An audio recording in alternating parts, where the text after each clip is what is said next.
This man had been homeless for 3 decades, but then a cop helped him find out his true identity.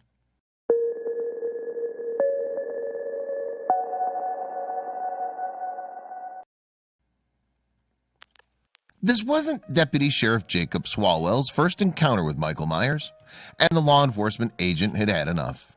The homeless man had repeatedly been warned about begging for cash, but yet again he was doing so in the same spot in Hayward, California.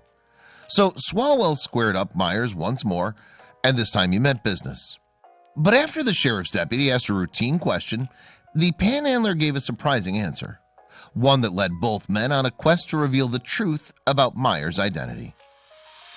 At first, though, Swalwell had come down hard on Myers. As the homeless man explained to San Francisco station KPIX in 2017, the official had told him in no uncertain terms, "You can't be on this freeway anymore, and I'm going to write you a ticket." There was something else that Myers had to do too. In addition, Swalwell demanded that the other man present a form of identification to him, an order that was ultimately denied. You see, the wiry figure in front of the deputy claimed that he didn't actually have an ID on him, and this puzzled Swalwell.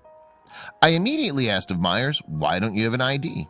He recalled to KPIX in 2018. What's more, Swalwell wondered why Myers didn't just apply for Social Security instead of panhandling near the freeway. The man's response, however, may have opened the eyes to the harsh reality of life for some under his jurisdiction. "I can't get Social Security because I can't even get an ID," Myers replied. And owing to this exchange, Swalwell launched his own investigation into the individual whom he had stopped on the street.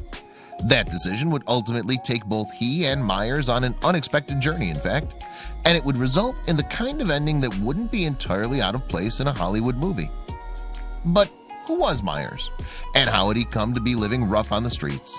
Where was his family, and why was it that he had no ID? Well, although his story may be unique, the circumstances in which he found himself provide a real insight into why many end up sleeping on the streets all over the U.S. It turned out, for one, that Myers' life had been difficult from the start. He'd been adopted at a young age, and his experience of the family that he'd been brought into had been mixed. While his new mom had cared for and appreciated him, his adoptive siblings had practically turned their backs on their brother. The rest of the clan weren't particularly receptive to Myers either. Then, after the California native left high school, he began driving trucks for a living. But after his adoptive parents passed away, and he lost any friends he once had, he found himself alone and relying completely on himself. Life was about to become a lot harder for Myers too. Ultimately, Myers ended up on the streets, as so many people do. Indeed, according to official data, January 2019 saw 8,022 people sleeping rough or utilizing shelters in Alameda County, California. In neighboring San Francisco, meanwhile, the Department of Homelessness and Supportive Housing has reported that as of 2019, there are 8,011 homeless people in the city, a rise of about 17% in 2 years.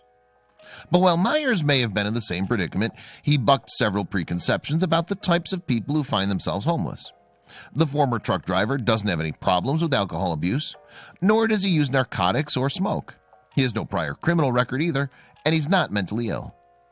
And at 67 years of age, Myers is also a senior. As it stood then, he should have been able to enjoy his retirement. He was struggling to scrape together enough money to eat. The Californian had no one to share his days with, nor did he have a roof over his head. But as previously mentioned, Myers was not on the street because he was an addict. Instead, it was all down to his sheer bad luck. And it seemed that he was practically invisible to others too. "Most of the people around me just hurry by and don't even give me a glance," Myers told KPIX in 2018. To help raise some cash then, Myers had taken to panhandling and busking outside a subway station with his guitar. And of course, in that time, he'd been noticed by local law enforcement officers, including Swalwell. "I'd given Myers so many warnings," the sheriff's deputy explained to KPIX. Upon questioning Myers, though, Swalwell was stunned to discover his lack of ID had left him in administrative limbo. And after learning that Myers was unable to receive any government assistance as a result, the official decided to intervene on the other man's behalf. Speaking to KPIX in 2018, Myers remembered Swalwell saying, "Well, you've got somebody to help you now. I'm going to help you get your ID so you can get your Social Security and get off the street." At the time he offered to assist the homeless man, though, the sheriff's deputy gravely underestimated just how difficult the task would be. You see, in order to qualify for an ID card in Alameda County, a citizen is required to provide 2 types of proof of residency in California, as well as a birth certificate. Unfortunately, Myers had none of those items on hand, partly, of course, because he was of no fixed abode. To make matters worse, there was no longer any record of Myers ever having had a driver's license, despite his previous career. And even Swalwell was initially left scratching his head at the conundrum. How does a homeless person come up with 2 forms of residency? The deputy pondered, according to KPIX. Thankfully, Swalwell was eventually able to come up with a plan that successfully enabled Myers to obtain what he was looking for. To that end, he asked both his employer, the Alameda County Sheriff's Department, and his church to vouch that Myers was a resident of Alameda County. And thanks to that, the homeless man was on his way to secure identification for the first time in years. However, as Swalwell continued, he also found something that Myers had never clapped eyes on before: his own birth certificate. And this was momentous, not only because it could help the man finally acquire some ID. For Myers, you see, the information given on the document provided an answer that had eluded him for decades. Myers had known that he hadn't grown up with his biological parents, although that in itself had been a revelation many years ago. "I didn't even know I was adopted until I was 16, he revealed while talking to KPIX in 2018. Still, getting access to his birth certificate for the very first time meant that Myers was finally able to piece some of the jigsaw pieces of his life together. The panhandler discovered, for example, that he had entered the world in Oakland's Highland Hospital, right in the heart of Alameda County. As a consequence, then, Myers truly could call this part of the world home. And of course, the document also mentions his adoptive parents by name. Then Swalwell's actions came to the attention of KPIX, which first uncovered the feel-good tale in 2017.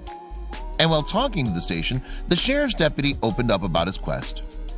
"I started to get know more about Myers and realized that he didn't need a citation, he needed someone to help him," Swalwell claimed. Myers added, "We both realized at the same time that there's a real person there, and not just a stereotype we saw when we first met each other."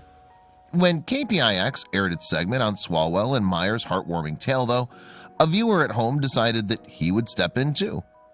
Yes, after becoming acquainted with Myers' plight, private investigator Mark Askins chose to get involved. Luckily, Askins was involved with the organization Miracle Messages, which seeks to put homeless people back in touch with their nearest and dearest. And according to the PI, a comment that Myers had given during the press coverage had stayed with him. Myers kept saying, "I'm lonely, I don't have anybody in my life," Askins later recalled to KPIX. So after getting the go-ahead from Myers, Askins put his skill to the test by digging into the 67-year-old's past. And fortunately, the investigator had a little information to go on, too. Myers had shared, for instance, that his birth name had been Oakley. He also believed that his birth mother had been called Nicole. Consequently, Askins headed to the Alameda County Courthouse to pore through family records. And it was there that he began to unravel the mystery that was Myers' background. During an interview with KPIX, Askins revealed some pertinent information regarding the homeless man's lost relatives. "Here we have a case involving Wiley Albert Oakley and a Marie Pauline Oakley," he told the station, referring to a particular document. Then, after noting the relevant case numbers, Askins perused microfilm records and unearthed vital information about Marie Pauline Oakley, Myers' birth mother. At only 16 years of age, Oakley had eloped with a sailor stationed at the nearby Naval Air Station Alameda. Tying the knot in Reno, the couple subsequently settled in the sailor's home state of Tennessee. Then, sometime later, Oakley returned home accompanied by a son, and pregnant once more. Her mother decided, too, that she would try to legally end Oakley's marriage. The young woman's mom angled for an annulment on the grounds that, at the time of the elopement, Oakley had not been 18, the age of consent in California. Yet, even though Askins seemed to have struck gold with this discovery, he still needed to find Oakley herself. And given that Myers, her son, was a senior, it was very possible that Oakley may have already passed away. As luck would have it, though, Askins uncovered a phone number that looked as though it belonged to the right person. One Marie Pauline Oakley, who lived in Humboldt County. Happily, that woman was indeed Myers' mother.